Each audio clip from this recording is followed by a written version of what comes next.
Hello everyone! In this video I'll be comparing two hydroponic growing methods for Tiny Tim tomatoes. I grew two totes of hydroponic tomatoes, one using the Kratky method and the other using DWC or deep water culture. Can you guess which did better? Here you can see the almost finished product. I've picked some ripe tomatoes already and there are lots more coming. At first glance, these totes look almost the same, but one really did do better than the other. Which was it, Kratky or DWC? Let's start at the beginning since this is a seed to harvest video. I started with this seed packet of Tiny Tim tomato seeds, and I set up 4 Rockwell cubes that had been soaking in water and 4 net cups filled with hydroponic clay pebbles. I sprinkled some of the seeds over the hydroponic clay pebbles, and I planted 1 seed in each of the Rockwell cubes. Then I covered the seeds with a plastic to keep in the moisture and humidity and waited for the seeds to germinate. Here you can see how I set up the seeds on clay pebbles. The water level is up to the lower third of the clay pebbles, and I sprinkled the seeds onto the top of the clay pebbles. I had soaked the clay pebbles overnight in water so they were wet and saturated. This was sort of an experiment to see if the seeds would germinate on clay pebbles without Rockwell or paper towels. Surprisingly, many of the seeds did germinate, but unfortunately some of the seeds got washed away into the water below and were wasted. The seeds took about 10 days to germinate. Here we are at day 14, and you can see that several of the seeds in the front 2 net cups germinated, but none of the seeds in the back 2 net cups did. And as for the Rockwell cubes, the same thing. The seeds in 2 of the Rockwell cubes germinated, and in 2 they did not. Very strange. Since the back 2 net cups had no seedlings, I thinned out a few from the front 2 and laid them out on the clay pebbles in the back to see if they would take root. One ultimately did, the other did not. And here are the seedlings in the Rockwell. You can see this one has a root coming out from the bottom. Alright, it is now 4 weeks since I started these seeds, and they're ready to be transplanted into bigger containers. Here you can see the seedlings in Rockwell have a nice amount of roots coming out from the bottom, and the tomato seedlings in the net cups also have a fair amount of roots. But there are too many seedlings growing together in the net cups, so I'm going to have to thin these out so there's only 1 plant in each net cup. My plan is to transplant 4 of the seedlings into these 2 totes, 2 seedlings in 1 tote and 2 in the other. These containers are 17-liter totes, which is 18 quarts, 4 quarts to a gallon, so they should hold around 4.5 gallons of water if you fill them to the top, which I don't. And you can see on the back the recycle number is 5. In general, the numbers 2, 4, and 5 are the safest choices for food, so these totes will work fine unless you're totally against using plastic. Then not. I filled the totes each with 3 gallons of filtered reverse osmosis water so that the level was touching the bottom of the net cups, and I used the Master Blend formula as my nutrient solution. I'll make a video on how I mix it for 1-gallon containers. Basically, you need to measure it out, preferably in grams. First the Master Blend, then the Epsom salt mixed separately, and then add into it the calcium nitrate. The directions on the Master Blend package is for 5 gallons, so you need to adjust it proportionally for 1-gallon containers. By the way, I cut these holes in the lids of the totes using a 3-inch hole saw. I have a video on my doing that a while back if you want to look over my old videos. And believe me, if I can do it, you can do it. You just need a drill and a hole saw bit that fits onto the drill. These net cups have a little lip to them so that even if you're a little messy cutting your holes, the net cups should fit right in. Next, I repotted the seedlings that were in Rockwell into the net cups and arranged clay pebbles all around to help support the Rockwell cubes in the net cup and also to block out some of the light shining down through the net cups into the water. I decided that the tote on the left would be set up as a non-circulating hydroponic system, also known as the Kratky system, and the tote on the right would be set up with an air pump, also known as deep water culture or DWC. I put 1 of the Rockwell seedlings in 1 tote and 1 in the other tote just to keep things even. Now back to the seedlings growing in just clay pebbles, no Rockwell. Well, there were a few seedlings in each net cup, So I separated out the two healthiest looking ones and then threaded each of their roots through the bottom of a net cup as best as I could and propped them up with clay pebbles all around. And now these two seedlings are going into the totes as well.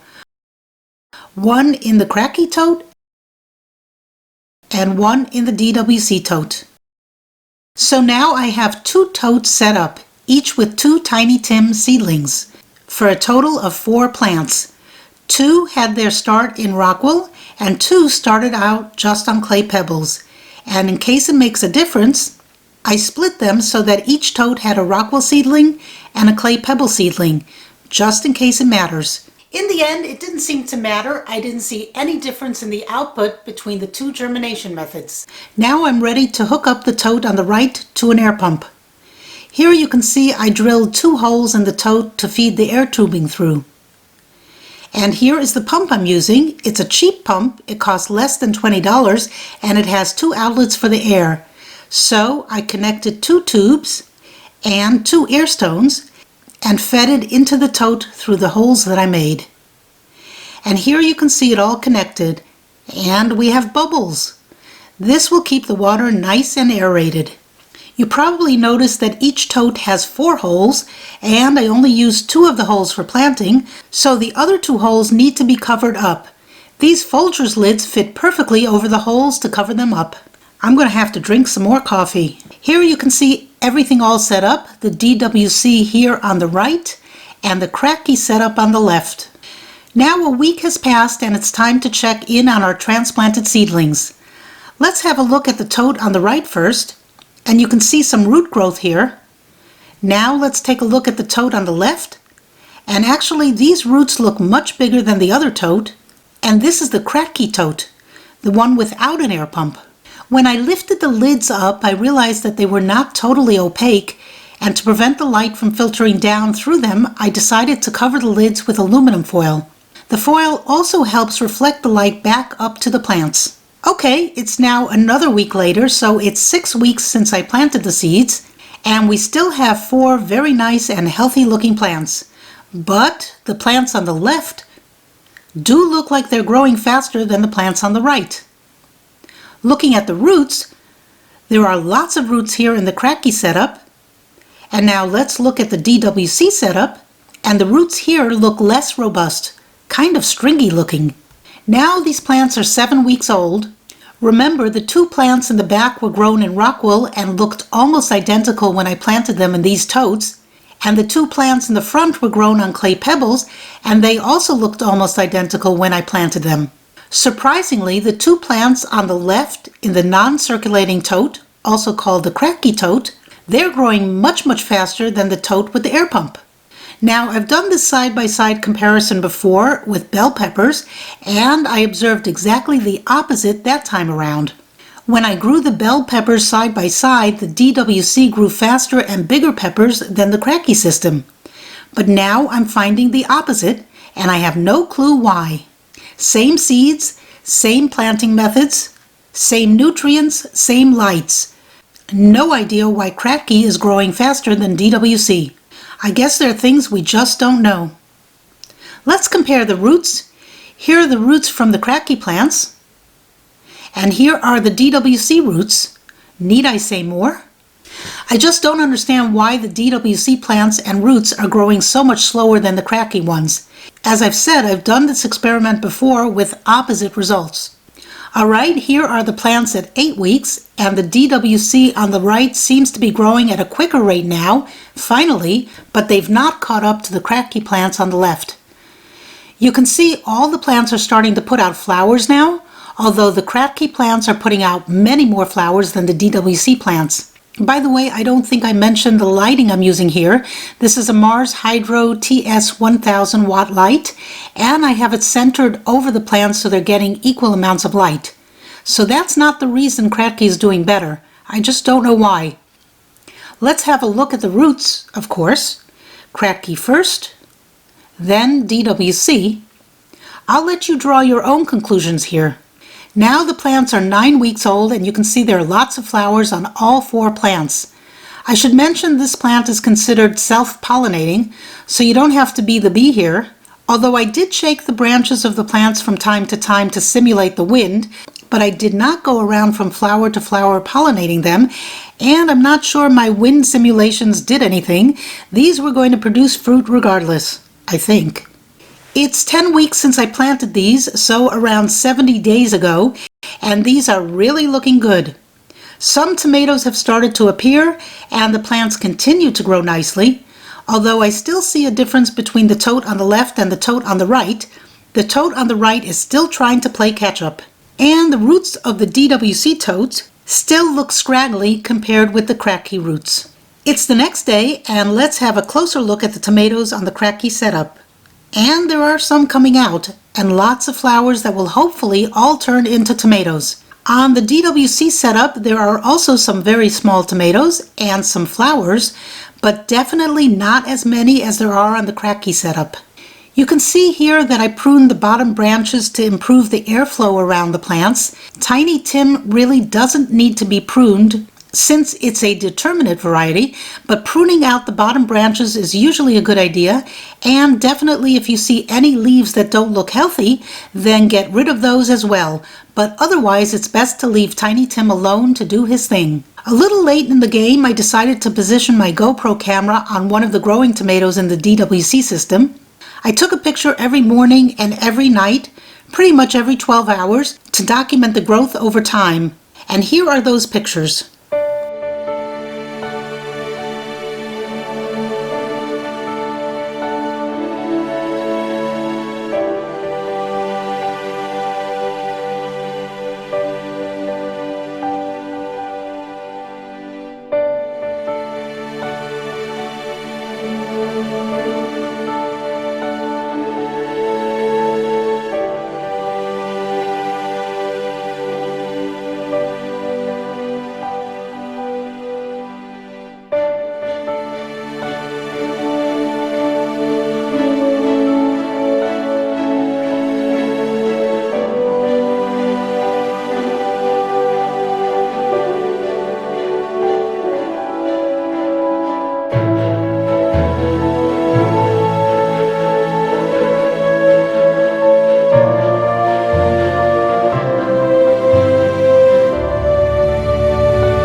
It's now 75 days since I planted these, and we've got tomatoes.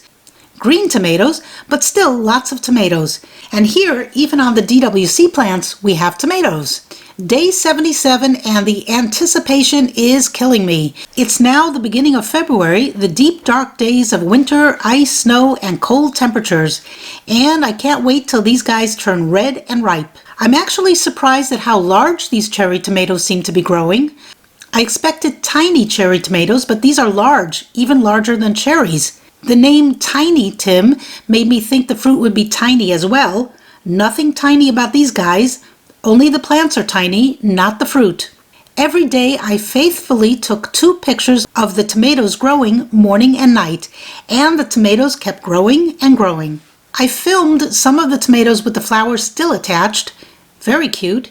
Most of the tomatoes here have pushed their way out through the flowers and just keep on growing and growing. This is really amazing to watch. The tomatoes are all at different stages of development. Some are just trying to form behind the flower, some have already pushed their way through, and some are large enough but still need to turn red and ripe. Today is day 97 and we finally have a red cherry tomato. Took long enough. It took around 20 days for that particular tomato to turn red once it was fully grown. Let me see if I can get a better look with the camera from the back. And there you can see it, ready to pick. It was a little hard to get in there to pick it, but where there's a will, there's a way. And there's a tomato ready to be picked and eaten. And I did eat it, but I know you want me to do a side-by-side taste test, so that will be in a couple of more minutes. We have to wait for the DWC tomatoes to ripen, and then I can do a taste comparison. So I popped this one in my mouth. I washed it first, and it was very, very good.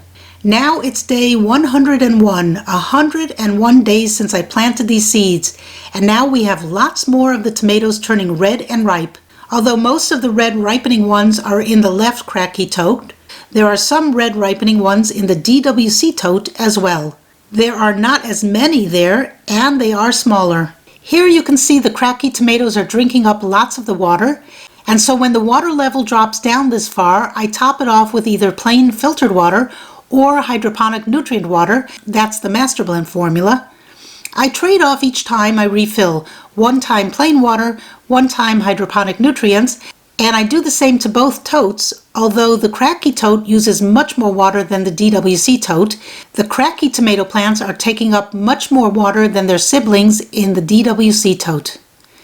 People have different rules and regimens for filling the totes, but I think with nutrients, less is sometimes more. You don't want to overdose the plants with too high a concentration of nutrients, so I alternate between just plain freshwater refills and hydroponic water refills. I took the tomato plants out for a photo op. Both of us are very happy, as you can see. I pulled off 2 ripe tomatoes, one from the Kratky plant and one from the DWC plant. We have, this one is the Kratky one, and this one is the DWC one. The Kratky one is a little bit bigger than the DWC, if you can see that. All right, let's see how they taste. Okay, Kratky first. Oh, that was super good. And now the DWC tomato, also good.